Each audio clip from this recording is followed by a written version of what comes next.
The fast-growing city of Georgetown is asking voters to sign off on its plan to sell off part of their water service area. Yeah, city leaders say they're worried about having enough water and cost. So transferring responsibility for the fastest growing parts of the area is a possible solution. KVUE's Jessica Chai is in the newsroom with details on the plan. Jessica. Yes, City Manager David Morgan says that if you live within city limits or in their extraterritorial jurisdiction, then you will continue to be serviced by the city. However, if you live in the areas of Florence, Liberty Hill, or Salado, you'll be transferred to the private company's care instead. Now, Morgan says currently 40% of their water customers live outside of city limits and many in the fastest growing areas as well. He says they also have no control over the development or density in those areas.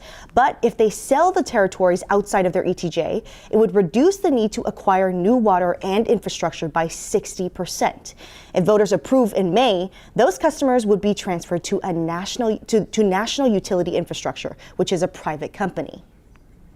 There is a lot of our water territory today is well outside of those bounds, and we think that should be managed by someone else. So we're excited that we believe we went through a competitive RFP process where we believe that NUI is a strong company that has a good track record that will be able to responsibly handle this water utility.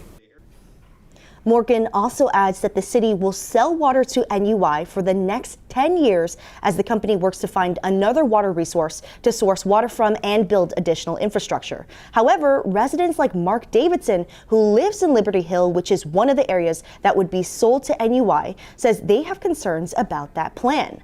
Without knowing where NUI will eventually source water from, he says that could raise the price of their water bills and doesn't solve the water issue. I would have to do more research into it, but again, if it's just hiring another company to manage and be the provider, I don't think that's going to fix the water problem, because the lake isn't just going to magically get any bigger. So I feel like we're just going to be paying another corporation or company, but still having the same access to the same amount of water. Morgan says if voters do not approve this plan, city leaders say they have an existing plan in place to acquire resources till 2070 and will continue building water lines and infrastructure. They also say water conservation will continue to happen whether voters approve the plan or not. Now, city leaders also say that parts of Gerald and Killeen will be part of this sale. However, state law does not require the city to ask them to vote. However, they say if voters do vote on this in May, that the plan will go through by 2027. Live in the newsroom, Jessica Cha, KVUE News. Jessica, thank you.